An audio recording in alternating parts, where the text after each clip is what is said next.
very forward to see how he is going to manage the finances for this province this year and the oncoming years.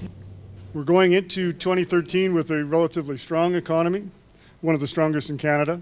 Yet at the same time, we're facing some of the biggest fiscal challenges that we've had to face in some time. This is not going to be a fun budget. This is going to be a budget that will show that we are serious about reining in spending. Doug Horner told a chamber audience Alberta was in the midst of a perfect fiscal storm when it comes to energy revenues. The perfect storm piece really is around the fact that we only have one customer. The things that we've always been concerned about are now coming home to roost in a very quick fashion.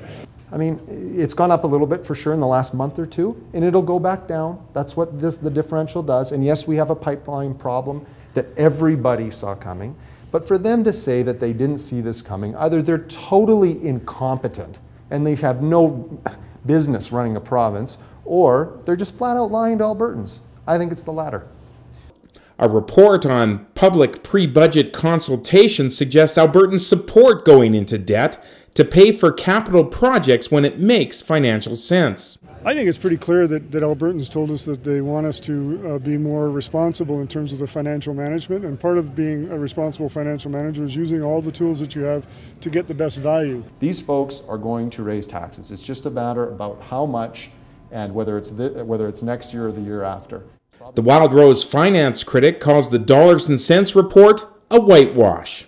Honestly, do Premier Alison Redford and Doug Horner actually think that they would be elected today if there was an election running on what they're running on right now? It is insane what these people have, how they've contorted their promises and have come back on every single financial promise that they've made. Every spending promise they're going to break. They're breaking their promise not to go back into debt, not to run an operating deficit, not to run a deficit, not to raise taxes. Is there any more promises to break? The Premier made a commitment that we would not be looking at raising taxes in budget 2013, and we're not. And I know there's lots of rumors out there, and I know we've got lots of cameras back there that are waiting for me to say something different than that. Sorry, not going to happen. What we heard today from a fiscal perspective is great news for the Calgary business community. The provincial finance minister committed to no tax increases and also prioritizing government spending priorities as opposed to looking for different revenue sources. This is apparently what Albertans have been saying to him through his fiscal consultations, and a good message for the business community. We're not going to borrow to pay for our groceries. We're not going to use a credit card to buy the things that are operating expenditures. That's a definite passion of mine, if you will. It's something that I think is something we will not do. Horner will present his budget March 7th. Rick Donkers, CalgaryHerald.com. How can a province with such a strong economic indicators